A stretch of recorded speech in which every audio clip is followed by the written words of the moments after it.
Man United fans, mute for a second, but actually stick with me, Man United fans, because I think you'll want to hear this, but you won't want to hear this next sentence. Liverpool 7, Man United 0. Liverpool 7. 7. 7. 7. Do you know what? Wow. I mean, so first of all, again, Man United fans will know that I'm a QPR fan, and you will know we're on one hell of a horrific run right now. And this game was actually kind of good for me because less so the fact that, you know, Man United coming off a fantastic run have just been absolutely pumped. But actually Liverpool and Liverpool players who we know for years have the endeavour, the spirit, the quality to win games and have had a real struggle on their hands throughout the season. Got a bit of... That was earned, wasn't it? I think Liverpool fans would go, yes, okay, the quality's not been there. It's been frustrating. And obviously when the result is horrific like that, you go down this hole of of they don't care, they're rubbish, get them out of the club. And actually the fallout tomorrow will be... I think there's a theme there as well, because we're at this stage of the season where there's enough distance, but at the same time it's within the same season, where there's a load of players that were rubbish and are now wonderful, and the ones that were wonderful and are now rubbish and scum of the earth. And as football fans, we've got to stay... Actually, no, we don't have to stay in the middle, but I am going to stay in the middle. And Liverpool fans have got to go crazy about this one. That is an outrageous result. 7-0. But Man United fans, I think it's one where, not that it's been coming, but we've been waiting. We felt like Man United were playing to their optimum. And Ten Hag has been able to allow them to sort of get so much more out of themselves. And in particular, sort of these tough games that they've played and great performances and great results that they've got as well, it's been a very different style to the style that Liverpool play. And again, let's remember the start of the season where Man United were chumps, Liverpool were still a really good team but just had a bit of a blip at the start of the season, and Man United go and beat them. So what I'm saying when I'm talking about this, I kind of needed this.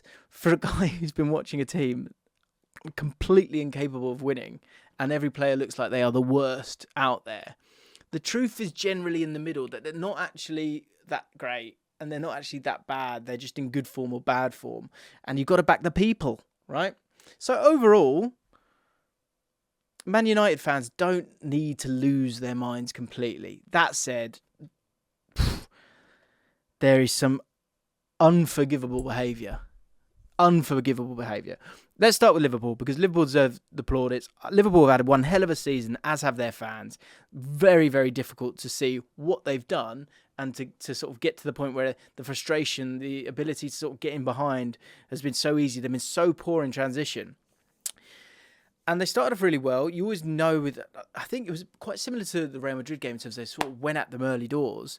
And the difference was Man United sort of held strong. I thought actually in the first half of the game, Martinez was good. We'll get on to the second half.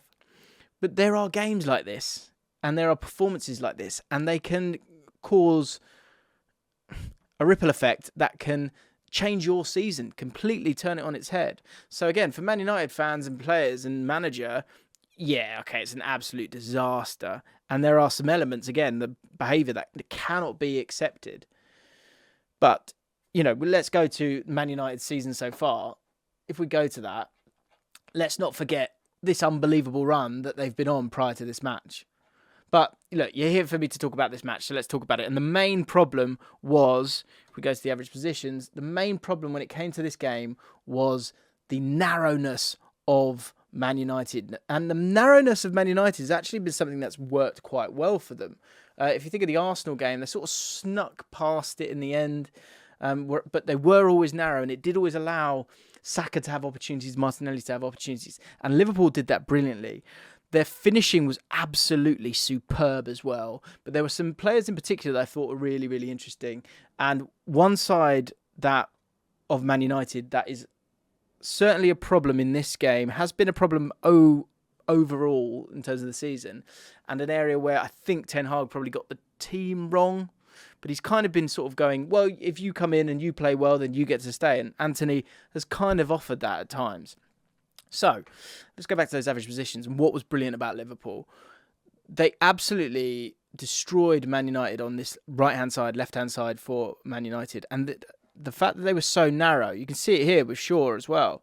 I mean, he had to come out there to get it, and that's with the ball. That's his heat map. But overall, as a back four, that's really narrow. Really, really narrow. And what that does is often it can allow you to be compact, but it can also allow for great players to be on the ball. And that's what happened here. First of all, I thought Harvey Elliott was quite selfless in the way that he played. I thought he showed, we can run through the goals, but he was, the awareness before the cross for Darwin Núñez, which I think is the third goal, if I remember rightly, was absolutely brilliant. But Trent actually was able to get on the ball in a bit more of a central area. We'll go over to the left-hand side as well, because the first goal comes from that. And I think Robertson's role has been tweaked recently, or there's been certainly a tactic that he's been doing. He did it for the Real Madrid game. He did it for this one as well, and for that first goal. But Salah getting the ball out wide here and really hurting, stretching Man United throughout the game. Obviously, it comes down to taking your chances as well. Man United had some really good chances in the first half of the game. But it was just Liverpool's day. It really, really was Liverpool's day. I thought Henderson, it was interesting to see him on that left-hand side. I think it was one in a big game like this that he wanted that experience, even being on the left-hand side. And it's something you don't normally see with him because you want him to be on the right-hand side. But I think they wanted Harvey Elliott to allow Trent to get on the ball in more central areas at times. And what that allows, especially with, and we said this a couple of weeks ago, because you could see what was happening with Liverpool. That front three, Darwin Núñez on the left, but importantly, Gakpo sort of starting to, with the ball, take on that Firmino role, but also actually just go over to the left-hand side and go and pick up the ball. He did that several times, as we saw from the goal as well. And it allows Darwin Núñez, you can see him here, his average position is so central. He just goes over to the left, sure, and he'll come over to the right. But these two are starting to dovetail a little bit on that left-hand side. And I think that's really, really nice. We've been waiting for Gakpo to showcase his finishing ability. He did that today. I mean, the first goal, this is the fun thing I wanted to talk about when it comes to the average positions for Liverpool, is that left-hand side. Robertson. So Robertson here, can you see here? Normally he does hug that left-hand side to stretch it. And he did so here. And again, that made it so difficult. Liverpool really used the width of the pitch today. But also, starting from that wide position, but then cutting in. He did it in the Real Madrid game. Possibly for the second goal. I can't remember which one exactly. But the pass is absolutely fantastic. But he drives in. Now, does that happen? If you watch the goal back, Anthony is sort of trotting back.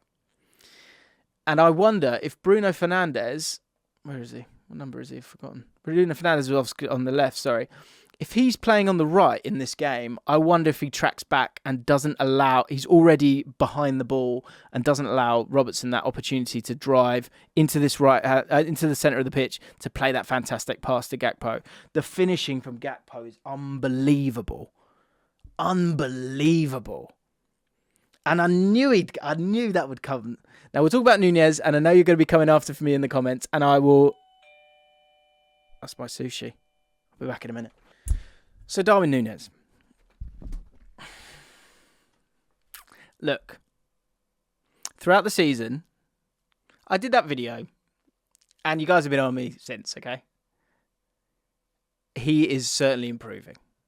And what I must say is, I think on numerous occasions during the season, it's been a W for me. But I don't want Darwin Núñez to do badly. He plays with a smile on his face. I like that he's got a little bit of edge to him. He causes absolute chaos. And actually, he is gently becoming more and more refined. And today, I hold the L. I do. Because the finish... The first one, it's just him getting into the right areas, which is what you want from your striker. So I hold my hands up on that one. And again, I like him. Just to be clear. So hopefully we can draw a line here. But the second goal, initially I was like, oh, he's got lucky with that. No. That is a really brilliant, instinctive finish. Really, really good. And I do think that he's going to have moments where he's going to be sort of, have that purple patch, and he's going to have moments where he's frustrating, but he does get in those amazing areas. He really does. And in particular, with JaackMaate there, with that little refinement that he has, that composure that he has, and his ability to take chances, because his goal is just unbelievable. I can't remember which one it is now. Which one was it? Fourth one? Third one? Third one. Christ. That little dink finish is absolutely astounding stuff from him. But Nunez on that left-hand side looks great there, because he can make those driving runs and he can play on the blind side, and he's been very, very impressive in the last few weeks. And again, hold my hands up, I thought he was absolutely fantastic for them.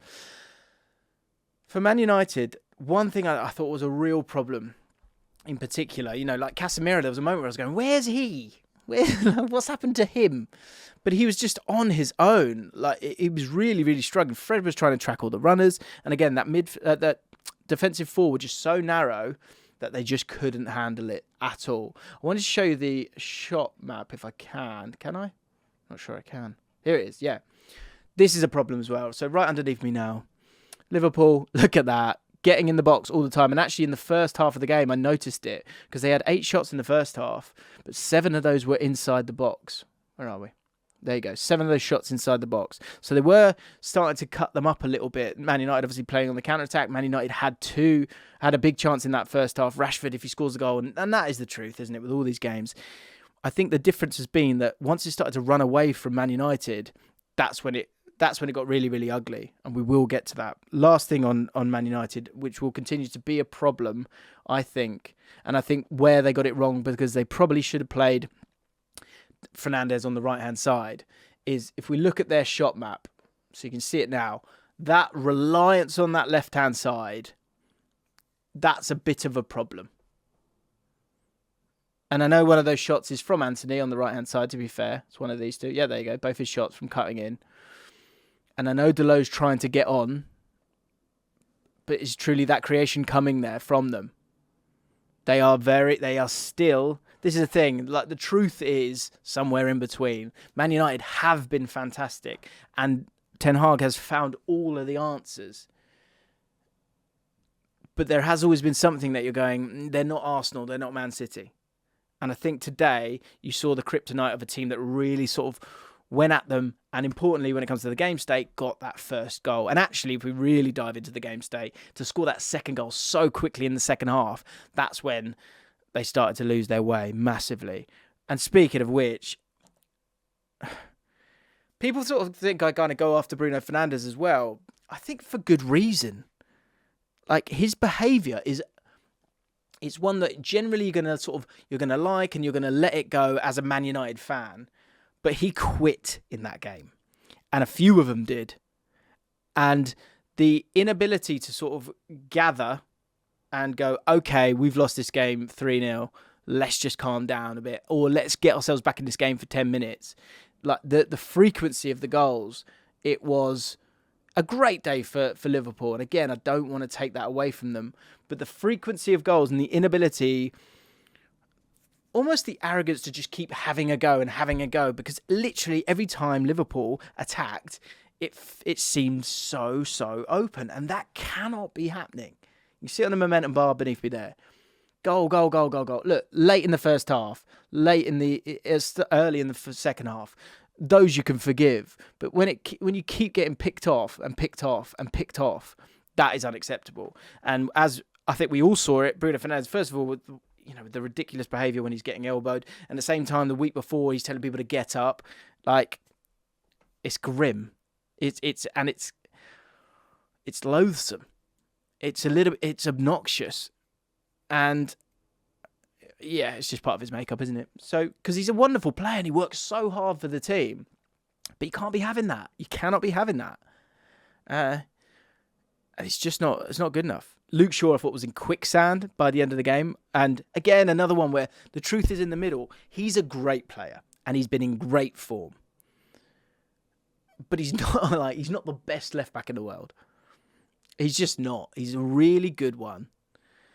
But I think there's still some areas here where they need a new plan for this kind of game, because I think that sort of compact nature, I get it, But they were completely dismantled by this Liverpool side, who I think really got sort of their just desserts, really, after what's been a very difficult season. Very, very difficult season. And again, a lot of people have been, Henderson's been hammered. Fabinho, I said this a couple of weeks ago, and I thought he was okay.